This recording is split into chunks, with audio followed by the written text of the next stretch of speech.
Makanya harus benar-benar apa ya, mendalaminya sampai luas. Ya, aku belajar 2 tahun ya. aja belum akhirnya tahun ketiga aku baru bisa nyiptain, maksudnya proses dan akhirnya jadinya beruntun bisa banyak. Tapi yang pernah mengalami sekarang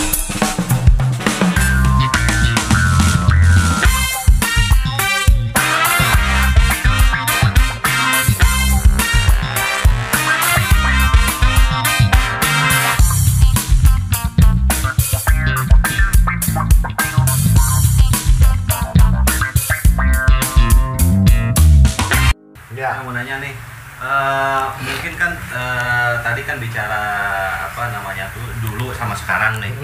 Kalau dulu kan istilahnya mungkin dalam pertandingan tuh di gelaran lah. Gelaran ya. Itu kan bercampur lah, ada PAUD, ada apa. Ya kalau sekarang kan di kelas-kelas tuh. Nah itu pengaruh mungkin enggak? Istilah dalam segi burungnya tuh. Sebenarnya berpengaruh karena burung dulu kan single, nggak pernah ketemu ya, burung. itu, mungkin keponya masih ada. Ketemu lawan jenis ada, mungkin ada yang teriak-teriak dulu kan, ada datang burung jantan ngamuk-ngamuk kan. Bahkan sampai sekarang pun ketika betina di sebelah sama paut ada yang marah-marah kan gitu kan. Sebenarnya memang ada pengaruh karena sistemnya dulu itu pakai single. Tapi ketika sistem koloni apakah itu berpengaruh? Kita kan harus teliti dulu pemahamannya. Permasalahan ini yang kadang-kadang tidak dibahas sama orang gitu loh. Makanya itu yang kendala di situ. Nah ini jadi ada satu lagi nih Om. Dari sekian banyak yang saya tonton nih di sosial media, YouTube contohnya, itu ada yang bilang sebagian, ada yang bilang kita pasangin dulu, baru kita proses. Ada juga yang bilang di single dulu, gacor, pasangin. Nah itu kalau versinya Om Aris, apakah benar yang dibilang itu dipasangkan dulu baru kita proses? Apa gimana? Gini Om, kalau ngomongin pemahaman itu balik lagi nggak seperti yang diomongin settingan itu tadi. Misalnya dipasangin dulu dan terbukti benar, itu mesti ada pemahaman di balik itu. Di balik itu ya. Saya juga ada ngelakuin pemasangan dulu, misalnya burung-burung yang birahinya terlalu tinggi aku pasangin dulu nih, aku pasangin sampai nelor atau sampai kawin aku cabut singlin lagi. Bisa kan seperti itu, terus terjadilah burung itu gacor dan kemudian double baru dipasangin lagi konslet kan gitu.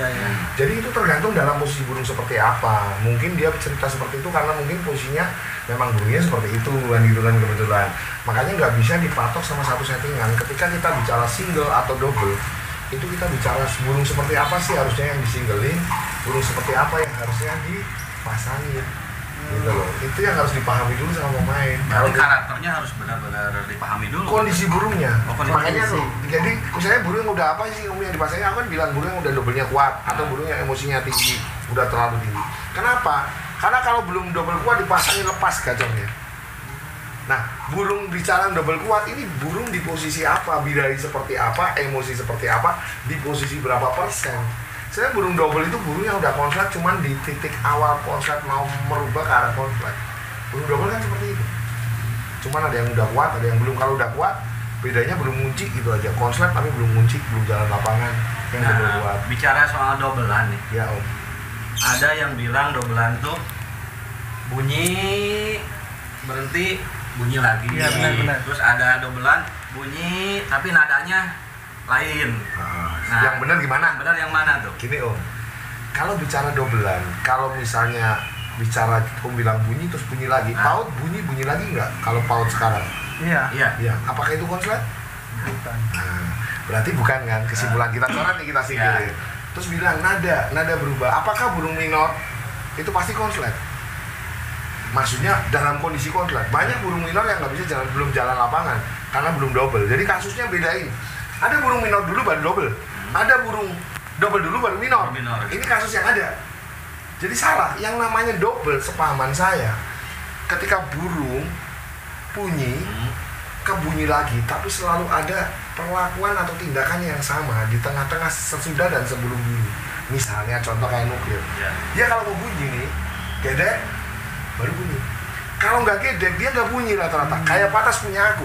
Gigit uji, lepas, bunyi kok mesti. Kalau nggak gigit dia susah bunyi. Terus kalau marijuana punya aku atau ada Bobby Hiroshima juga ada tuh hampir sama. Gigit punggung dulu nih, bulu, itu bunyi.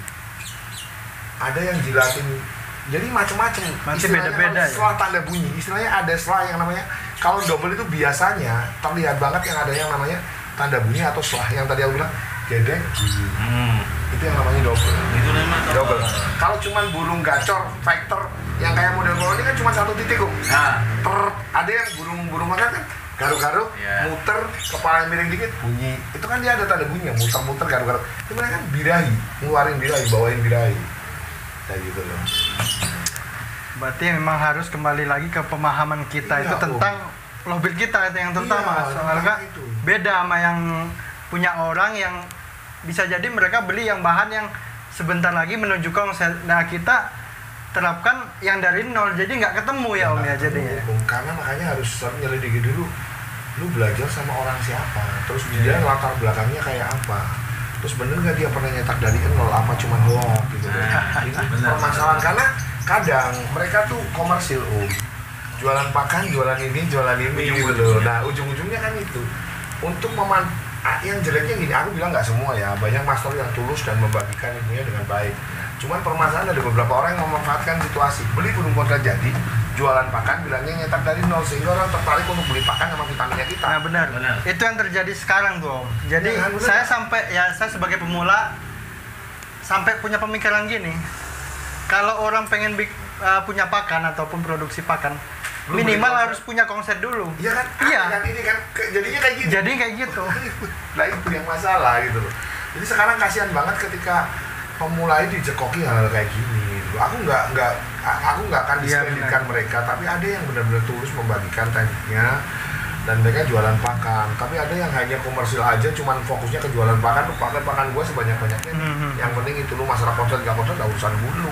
Bilang aja kontrak itu waktu, nikmati waktu sampai kapan ya nggak tahu kan gitu kan.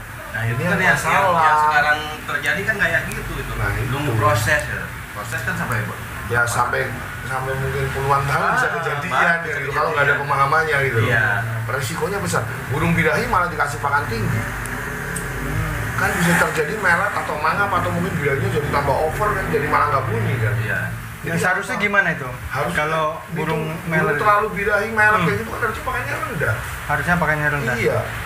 Nggak bisa langsung dipaksa kan, proses gacor itu naiknya bertahap, nggak bisa langsung sakal gacor kan. Kalau lu mau paksain lompat langsung dia melet, jadi belum sampai kontrak dia tiba-tiba langsung lompat ke lipsing melet mangap. Kalau dulu mah masih laku burung lipsing mangap melet. Kalau sekarang itu udah jadi buli-bulian kadang-kadang gitu loh. Karena orang udah mulai paham. Tapi itu ada kemungkinan nggak? Maksudnya melet doang bisa keluar bunyi bisa gitu ya? Keluar bunyi.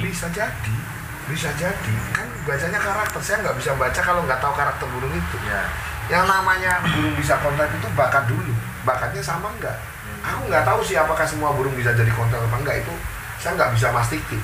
Karena risiko banget ketika saya berani ngomong sembarangan di media kalau bilang lu mastiin burung semua bisa kontrak, ini masalah. Padahal menurut saya burung itu yang bisa kontrak harus ada karakternya yang aku bilang tadi. Dengan kondisi birahi tinggi dia bunyi, tetap gacor.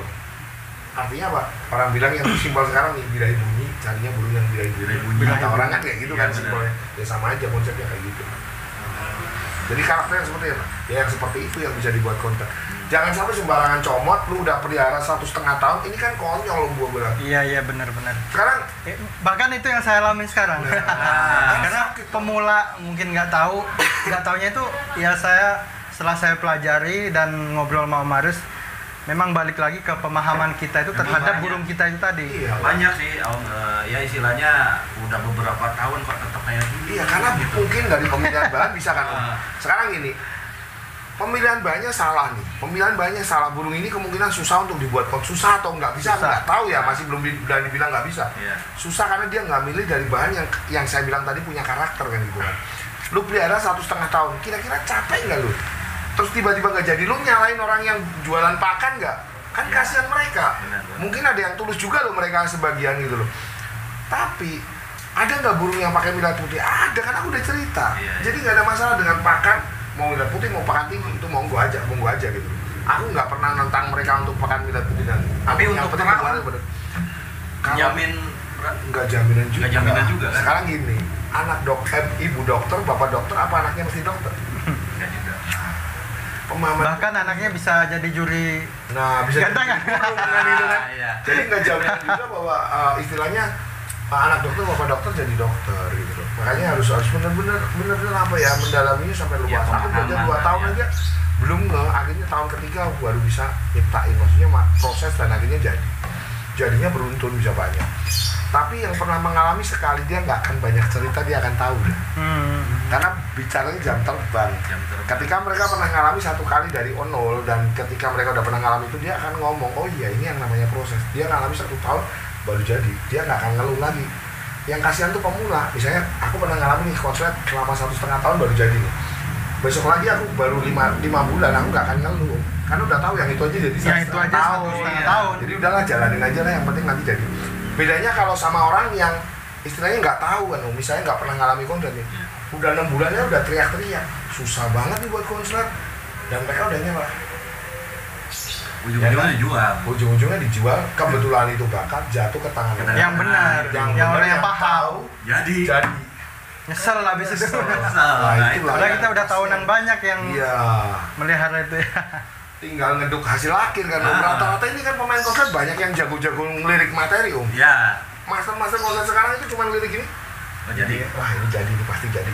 Diambillah dia dengan harga agak mahal. Harusnya dia bisa jual lebih mahal. Tapi akhirnya dijual seperti itu. Kan sayang gitu loh. Karena mereka nggak punya pemahaman bahwa burung mereka mendekati konslet gitu loh. Masa gitu. Jadi kalau setengah tahun udah berusaha, udah nyerah.